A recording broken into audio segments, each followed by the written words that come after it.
silahını! Sakın yapma! Aç şu silahı kardeşim! Ne olur. Ne olur yapma.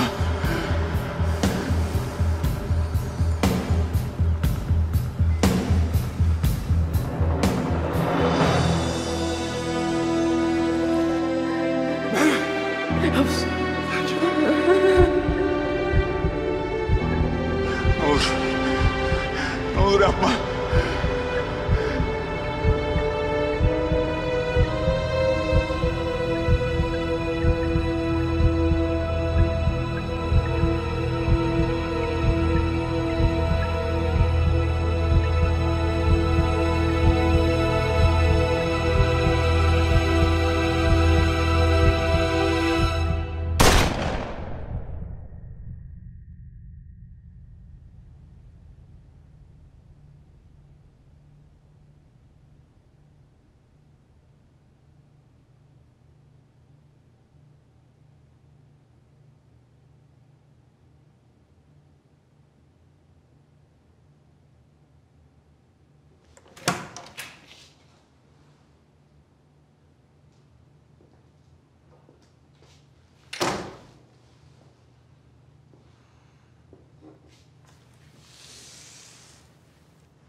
Bunun ne olduğunu biliyor musun?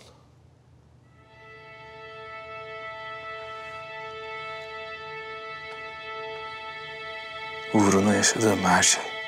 Ne işe yaradığını biliyor musun? Ben söyleyeyim. Mezhebi, ırkı, rengi ne olursa olsun hepimizi bir arada tutmaya yarar. Her sabah uyandığımızda hala özgür insanlar olduğumuz için şükretmeye yarar.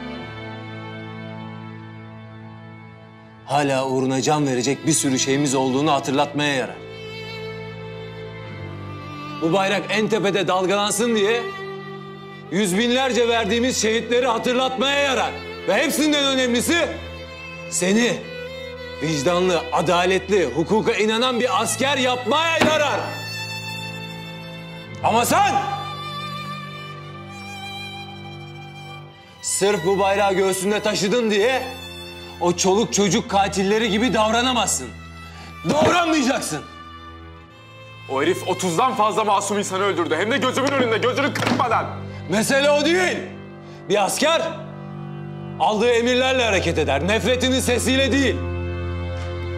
Öfkesinin onun gözünü, aklını kör etmesine müsaade etmez. Mesele bu!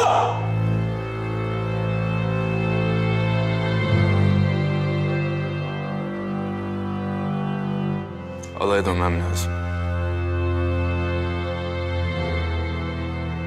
Köseyi bulmak için. Dönmeyeceksin. O ne demek? Sana git kafanı dağıt, kendini topla gel dedim. Bir daha emirlerimi çiğnersen özel kuvvetlerin kapısından giremezsin. Komutanım. Beni öldür. Üniformamı alma. Burada kafama sık daha iyi. Sana kabadayılık yapmayacaksın dedim. Beni dinleyecektin. Ben bittim komutanım. Benim askerlerim var, arkadaşlarım var. Evet. Ve ben de onların hayatını bu haldeki bir adama emanet edemem.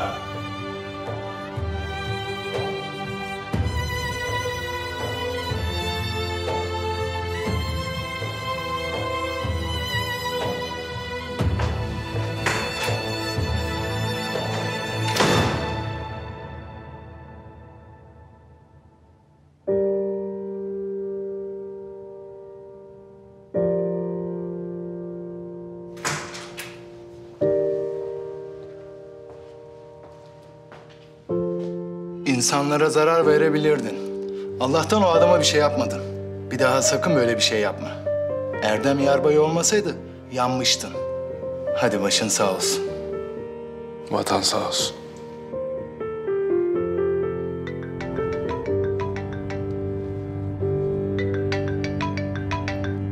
Efendim Güler? Erdem yetiş, Nazlı'yı kaçırdılar. Ne? Ya Nazlı'yı kaçırdılar diyorum. Çarşıya indik. 2 dakika ya. 2 dakika kayboldum, bir anda yok oldu. Çevreden geldiler, söylediler. Sen neredesin şimdi? Çarşıdayım. Polisler burada. Teröristler kaçırdı diyorlar galiba, bilmiyorum. Tamam. Ben dönüyorum zaten. Sen merak etme, arayacağım ben seni. Tamam, tamam, ne olur çabuk ol, ne olur.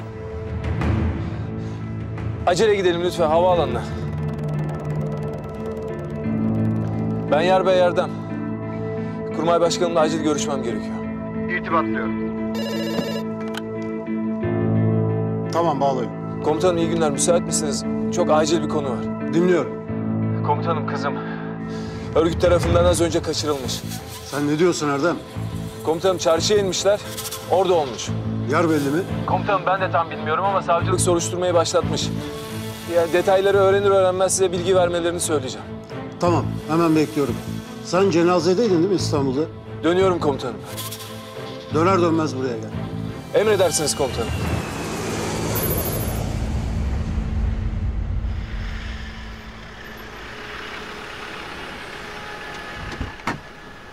Hoş geldiniz komutanım. Nedir durum? Kurbay Başkanım sizi bekliyor. Erdem, ne oldu? Bulacaklar değil mi kızımızı?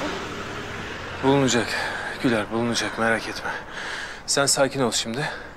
Orada evine git benden haber bekle. Ne orada evi ya? Nereden çıktı orada evi? Ölüyorum ben burada Erdem, ölüyorum. Güler. Lütfen dediğimi yap.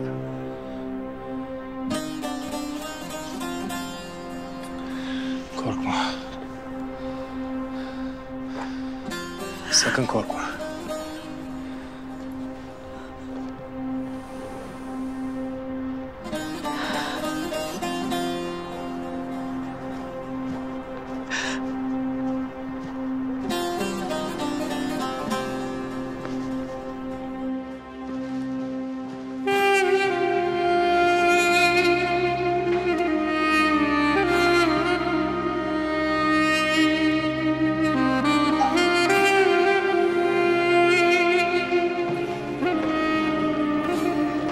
Yarbay Erdem. Müsteğmen Bilal. Gör Erdem.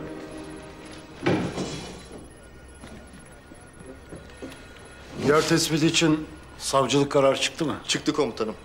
En son alınan MOBESE görüntüsüne göre araç şehirden çıkmış. İHA'lar görüntü almış. Araç en son dağlık arazide görülmüş. Komutanım, Telekom Müdürlüğü. Nazlı Hanım'ın telefonunun son sinyal noktasının koordinatlarını gösterdi. Kaçırıldığı yerin az ilerisinde hemen telefonu atmışlar komutanım. Komutanım, izlemeniz gereken bir şey var. Görüntüyü ekrana veriyorum. Düşman Türk Devleti rehinesi elimizde. Tutuklanan arkadaşımız serbest kalmazsa... Aslı. ...kızın kafasını düşman Türk Devleti'ne göndereceğiz. Vaktiniz çok az.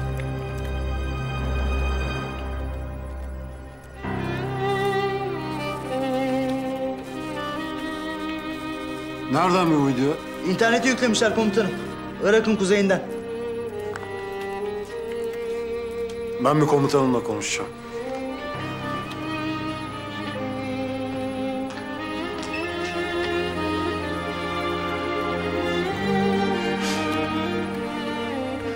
Merak etmeyin komutanım. Kızınızı o itlerin elinden alacağız. Bizimkiler hazırda bekliyor.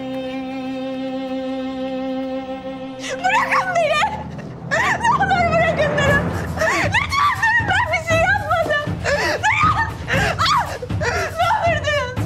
Ben bir şey yapmadım! Durun! Durun! Lütfen durun, açın kapıyı! Ne olur açın!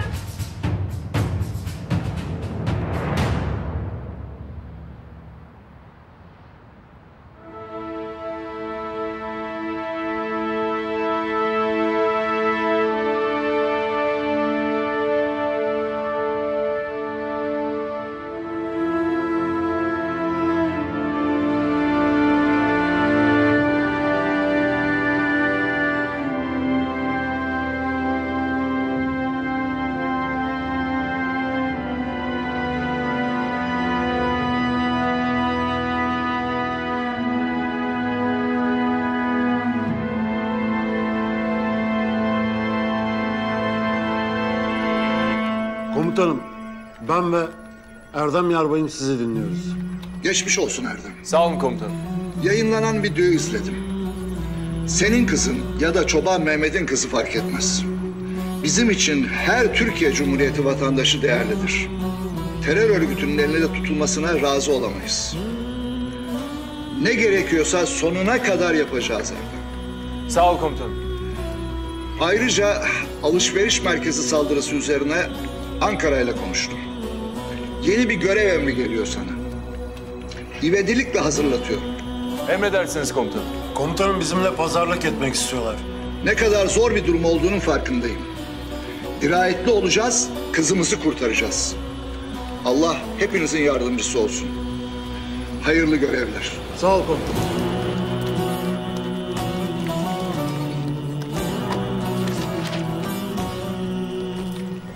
Ankara'dan gelen gizli görev emri komutanım.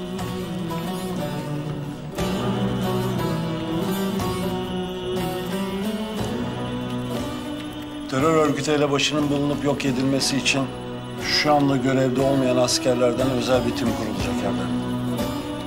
Nitelik isteyen özelliklerini bir kez daha test edin. Emredersiniz komutanım. Allah yardımcınız olsun. Sağ olun komutanım. Müsaadenizle komutanım.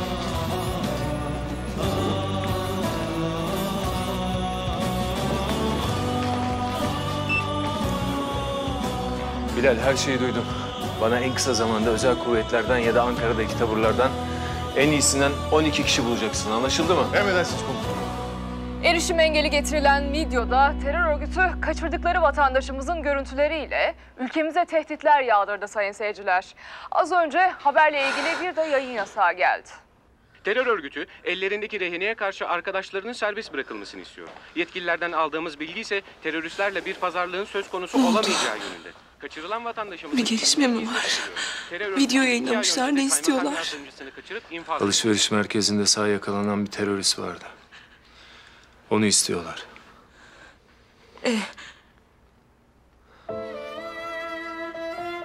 Pazarlık yapamayız Güler. Nasıl ya?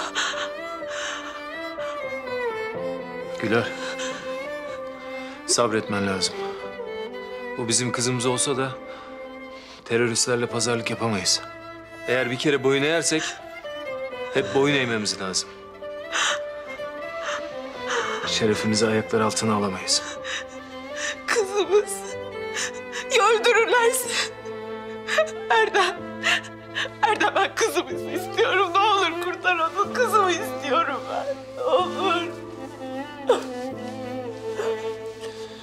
Tamam.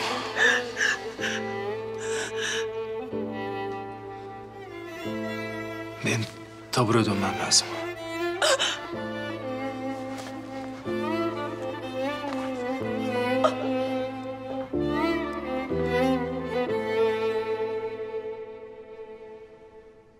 Ali Haydar'ı tanırım.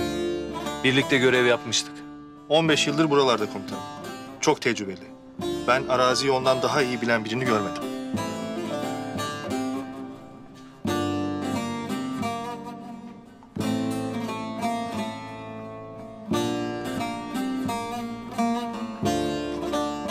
Burnu aç kurt gibi koku alır bunu. Sağlam adamdır. Yazalım bunu.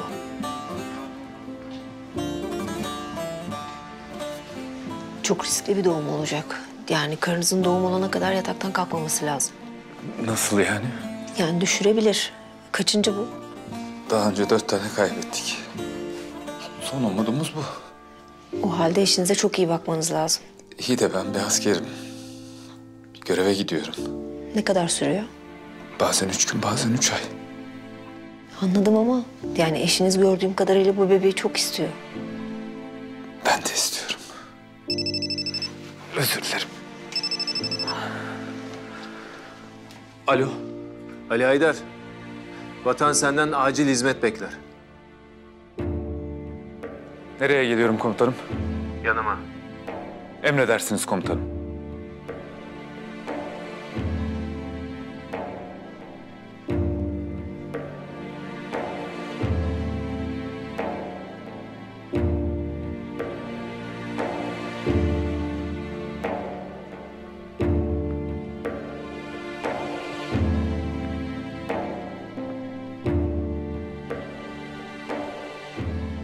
musun yine? Çağırdılar. Bu sefer gitme. Şunun şurası 2 ay. Sık dişini biraz, dayan. Çocuğumuz da olsun. Sen olmasan ölmezler ya.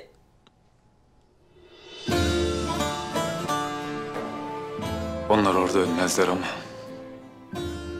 gitmezsem aldığım her nefeste ben ölürüm.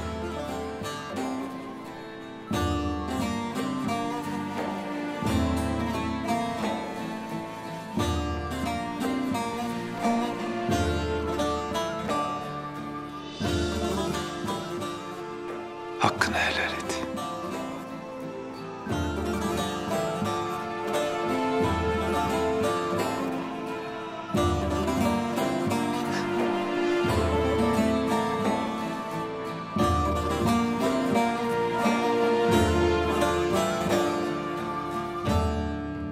Eyvah.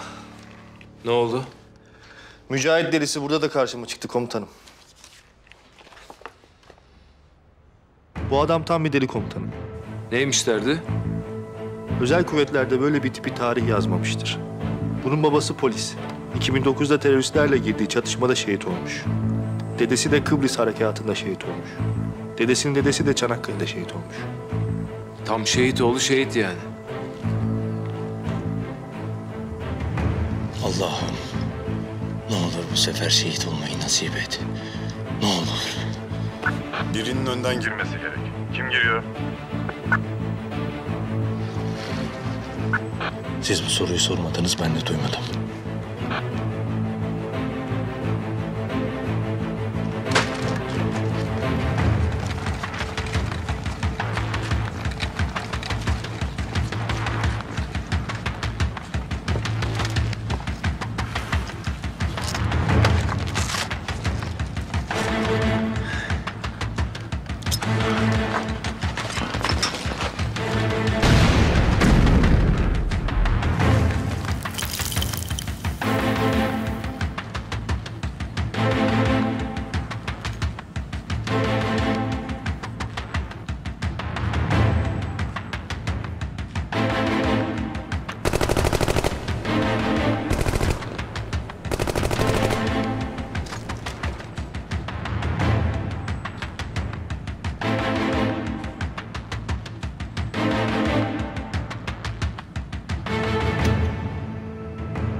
Kodumun çocuğu ya.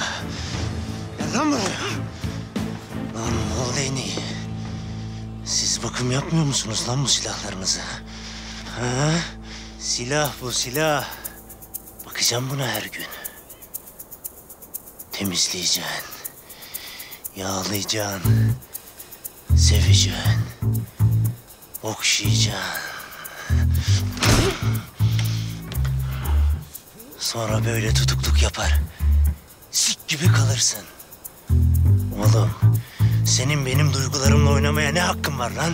Ne hakkın var? Tamam Mücahit, yeter. Komutanım mal değneği bunlar ya. Böyle düşman oldukça bırak şehit olmayı. Anca emekli oluruz. Birinin bu askere şehit olmakla intihar etmek arasındaki farkı öğretmesi lazım. Vallahi başımıza bela olur ama 10 numara askerdir komutanım. Yazalım derim. İyi, kefili sensin. İlk hatasında yakarım seni. Tamamdır komutanım.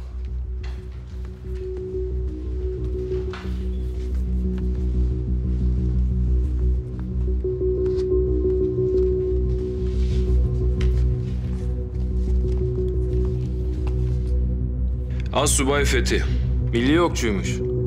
Kolejde okumuş, varlıklı bir ailenin tek oğlu. Hayatı bir şeylere nişan alarak geçmiş.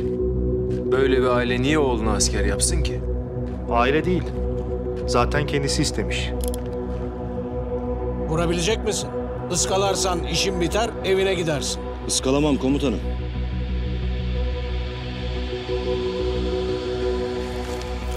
Oralar kumludur asker. 5 saniyen var. 5, 4, 3 el ateş edeceksin. 3.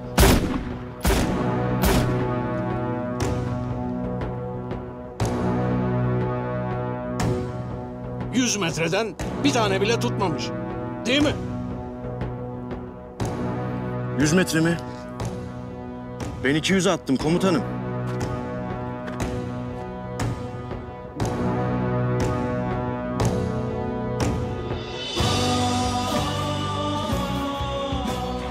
Fethi de bizimle.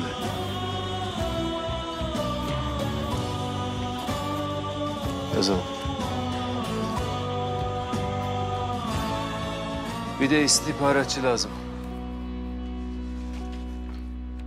Bizim ateşbaş çavuşu yazalım derim. Bölgeyi ondan iyi bilen yoktur. Sağda değil mi o? Evet komutanım. Nazlı'nın yerini bulması an meselesidir.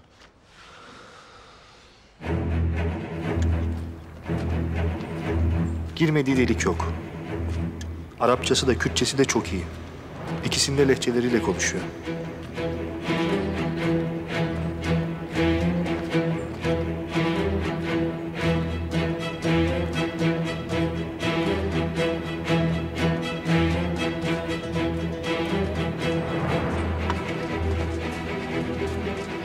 Nerede kaldı?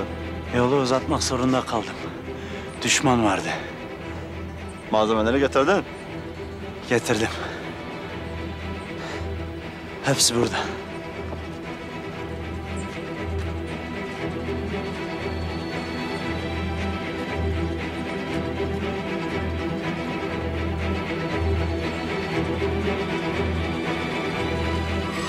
Bu ne? Bu ne lan?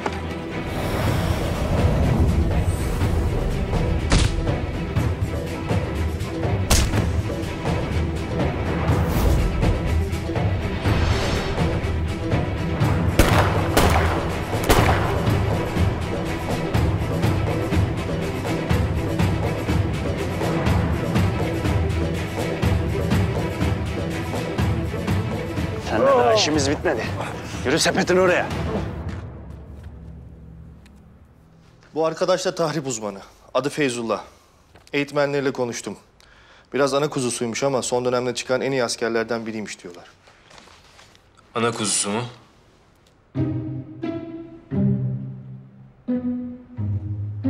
Teyzeciğim göremezsin oğlunu.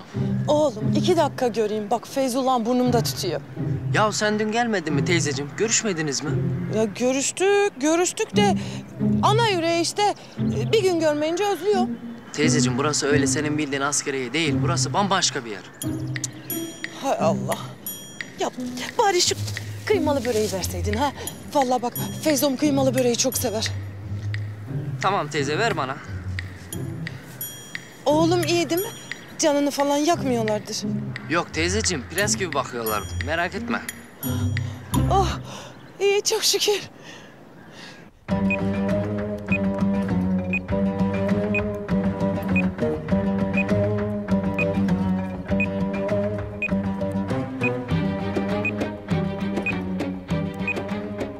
Yapabileceğim Feyzullah. Yapacağım komutanım. Bak bu bomba patlarsa ne olur biliyorsun değil mi? İkimiz de ölürüz komutanım. Hayır Feyzullah. Bana hiçbir şey olmayacak. Ama sen ananın kıymalı böreklerin yanına dönersin. Emredersiniz komutanım.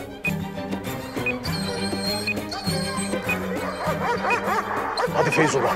Saniyeler azalıyor. Bak şimdi bunun gibi yüzlerce kilosunu yükledim bir arabaya. Az ilerisi konser çıkışı. Kızlı, erkekli gençler. Kalabalık. Az sonra patlayacak. Böyle kollar, bacaklar etrafa saçılacak. Neden? Çünkü beceremedim. Bomba patladı Feyzullah. Zamanında durduramadın. Olmaz mı olur öyle? Hadi Feyzullah, hadi. Gözlerim kararıyor komutanım. Yarım saattir başağı duruyorum. Ne yapacaktın? Bir de sana kuşlu yatak mı serecektik? Hadi Feyzullah. 7, 6 Feyzullah, 5 Feyzullah, 4.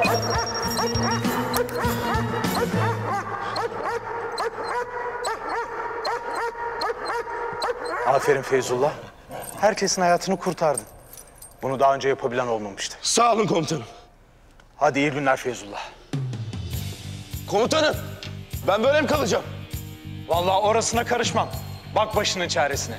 10 dakika içinde atış poligonunda olmazsan kıymalı böreklerin tamamını yerim ona göre.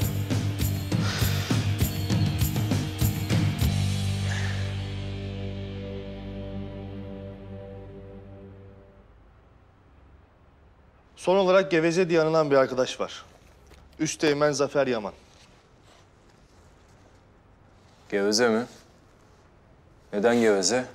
Çok mu konuşuyor? Tam olarak öyle değil komutanım.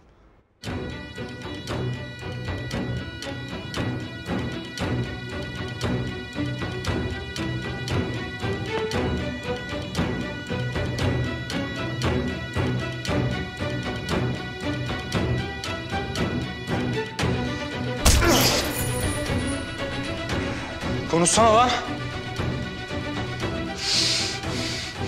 Canım konuşmak istemiyor. Arazide kaç asker var? Konuşsana lan orospu çocuğu!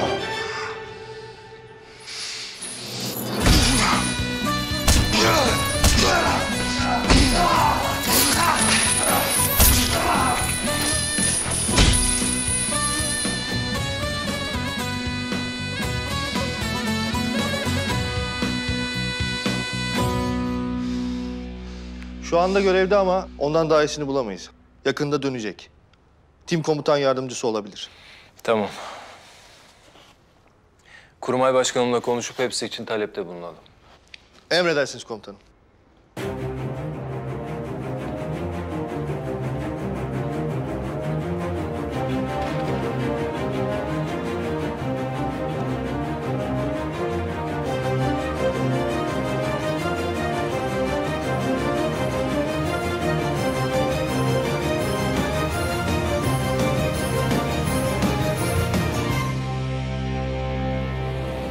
Komutanım, timin başına geçmesi için Üsteğmen Yavuz'u uygun görür müsünüz? Bu görevi en iyi o üstlenir. Olmaz. O şu an böyle bir sorumluluğu alabilecek durumda değil. Gel. Yüzbaşı Hasan. Bir gelişme mi var? Komutanım, örgüt yeni bir video yayınladı. Ama izlemek istemeyebilirsiniz. Nazlı mı? Maalesef komutanım. Göster. Düşman Türk Devleti için verdiğimiz süre dolmuştur. Arkadaşımız hala tutukludur. Birazdan izleyeceğiniz sadece bir uyarıdır. Bırak beni! Yapmayın! Bırakın! Bırakın ne olur! Yapmayın!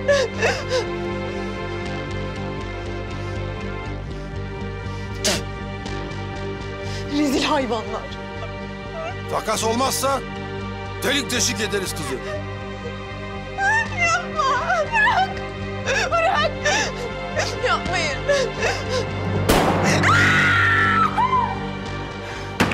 Nazlı! Adi şerefsizler. Soysuz köpekler. Kansızlar! Komutanım, iyi misiniz? Komutanım, kurmay başkanımız da burada. Tüm taburu toplamanızı istedi.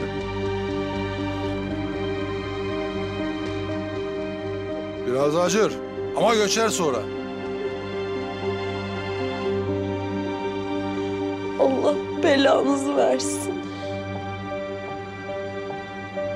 Sakın ölmesin. Bu kız bize canlı lazım.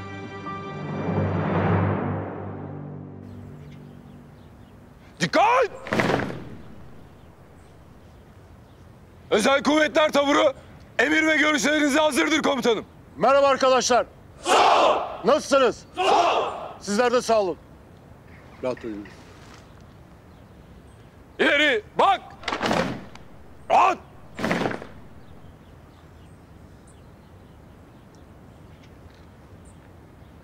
Arkadaşlar beni rahatla dinleyin. Şu an komutanınızın kızı terör örgütünün elinde. Bir subayımızın kızı olmasından daha önemli bir şey var. O da şu. Bu vatanın bir evladı terör örgütünün elinde. Kaçırılan, yaralanan, öldürülen binlercesinden biri. Kimin kızı, kimin yakını olduğunun hiçbir önemi yok. Bizler bu ülkedeki bütün vatandaşların hizmetindeyiz. Edirne'deki Bakkal Mehmet Efendi'nin hizmetindeyiz.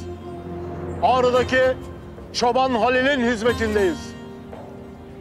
Hatay'daki Fatma Nine'nin hizmetindeyiz. Trabzon'da, Van'da, Ankara'da, İzmir'de, İstanbul'da, her yerde ve her saniye bütün vatandaşların hizmetindeyiz.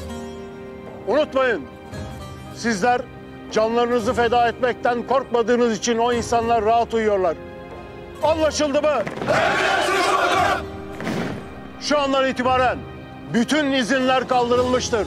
Yemeyeceksiniz, uyumayacaksınız. Eşinizle, dostunuzla, telefonla görüşmeyeceksiniz. Sadece ve sadece bu evladımızı kurtarmak için nefes alacaksınız. Anlaşıldı mı? Bu hainlerin anlaması gereken bir şey var. Sonucu ne olursa olsun bu devlet teröristlerle pazarlık yapmaz. Onurunu, şerefini ayaklar altına almaz. Anlaşıldı mı? Bunu da başaracak olan bu ülkenin aslanları olan sizlersiniz. Anlaşıldı mı? Anlaşıldı mı? Allah yardımcınız olsun. Sizler de sağ olun.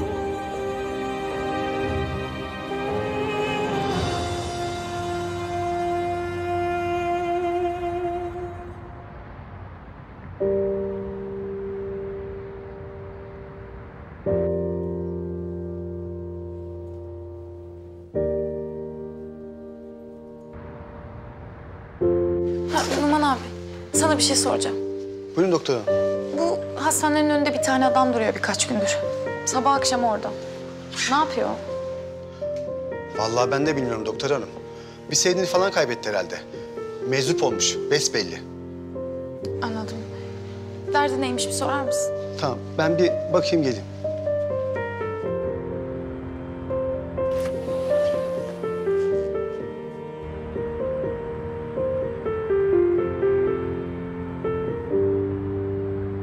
İyi ki doğdun Yavuz, iyi ki doğdun Yavuz. İyi ki doğdun, iyi ki doğdun, iyi ki doğdun Yavuz. Aa, dur aşkım dilek tutmadım. Ha, doğru.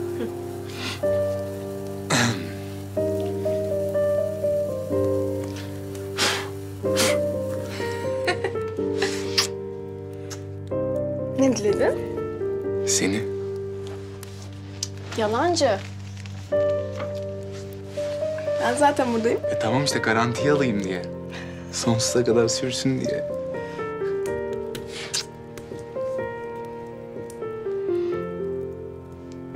Ne oldu? Niye yüzün düştü?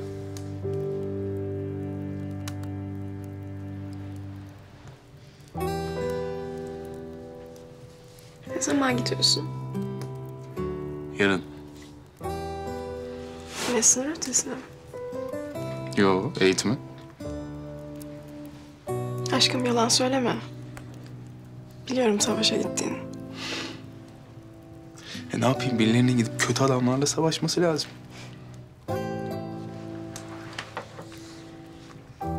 Yavuz. Ben sana bir şey soracağım ama dürüstçe cevap vereceksin. Söz mü? Soruya bağlı.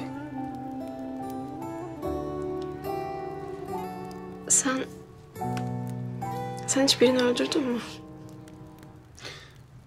Ben askerim. Kimseyi öldürmem. Etkisiz hale getiririm. Buna birini silahla vurmak da dahil mi? Yani konuşarak ikna olmuyorlar. Bu benim tercihim değil, onların tercihi. Aşkım, ben gerçekten korkuyorum.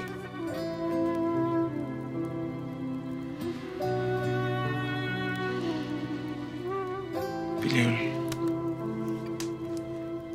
Biliyorum.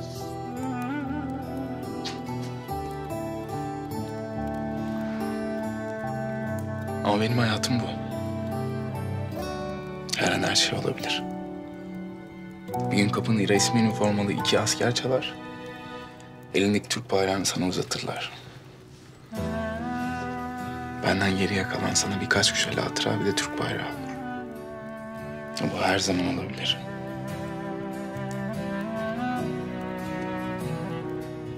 Benden her şeyi iste.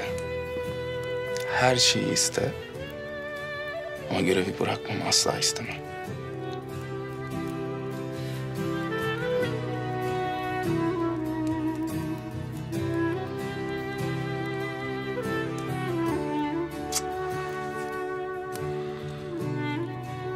Sen olmasan hiçbir şey beni bu şehre getiremez. Öyle diyeyim sana.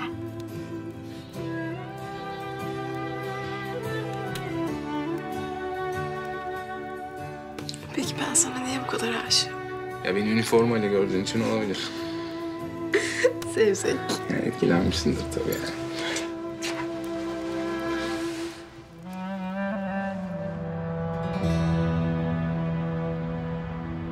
Birader, sen ne yapıyorsun günlerdir burada? Hiç. Birini mi bekliyorsun? Yo. O zaman ne yapıyorsun? Hastaneye bakıyorum. İyi de niye? Yapacak başka bir işim yok belki o yüzden. Ya kurban, sen gel çay may iç, bir şey iç. Ya sen meczup olmuşsun ya. Gel bir çay iç ben, hadi. Gel. Kardeşim, siz benimle dalga mı geçiyorsunuz? Kaç saattir bekliyoruz burada. Abimi bıçakladılar, kimse bir şey demiyor. Beyefendi sakin olun. Abinize dikiş atılıyor içeride. Lan bana bakın, yıkarım lan bu hastaneyi başınıza. Lütfen sessiz olur musunuz? Bakın burası bir hastane. Hastalar rahatsız oluyor. Biz kağıthane çocuğuyuz ulan. Abimi getirin bana. Abime bir şey olursa hepinizi yıkarım Allah'ıma kitabıma. Lütfen güvenliği çağırın. Beyefendi indirin o bıçağı. Sen sus lan, sen sus. Bir şey mi yaptınız lan abime? Bir şey mi yaptınız? Beyefendi indirin o bıçağı. Konuşun, ne yaptınız? Kardeşim sakin ol. Sen kimsin lan? Sen kimsin lan artist? Keserim lan seni. Kimsin? Keserim lan seni.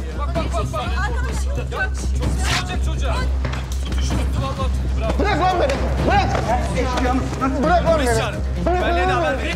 Bırakın lan. Bırakın lan beni. Yaralandınız. Buna hemen bakılması lazım. Yo önemli değil. Olur mu öyle şey? Dikiş atılması lazım. Buyurun.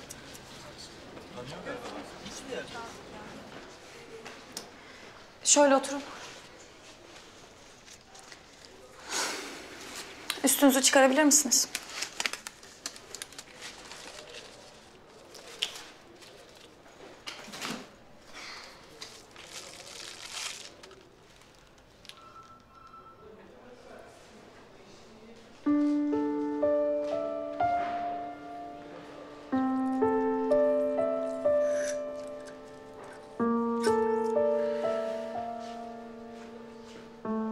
Ha yok gerek yok. Sağ ol.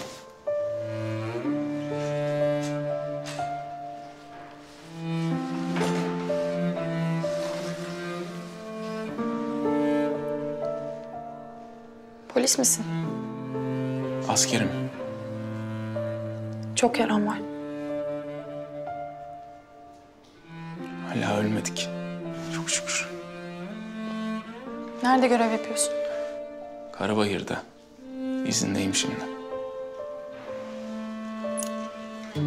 Dikiş atacağım. Tamam.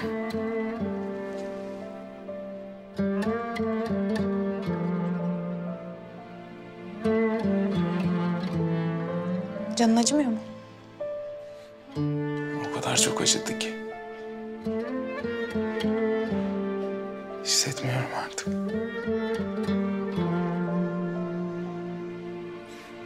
Seni birkaç gündür hastanenin önünde görüyorum. Ne bekliyorsun? Hiç. Bir yakınını falan mı kaybettin?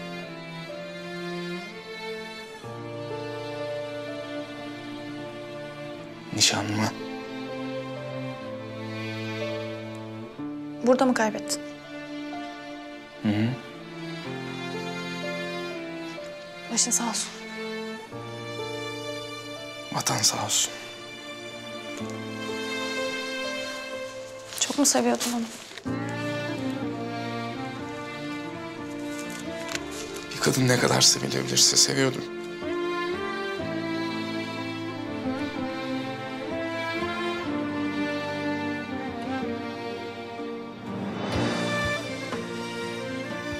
Bir dakika beni bekler misin? Ben bir gidip geleceğim.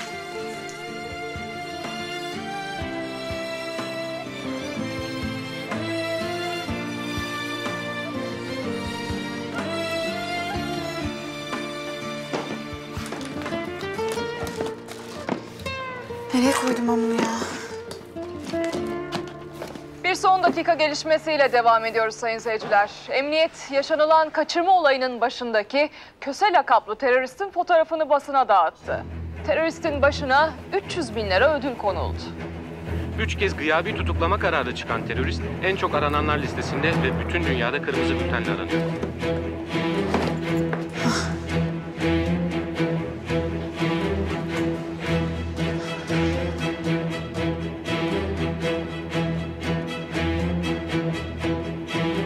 Nebahat abla, içeride bir hasta vardı. Gördün mü? Nereye gitti?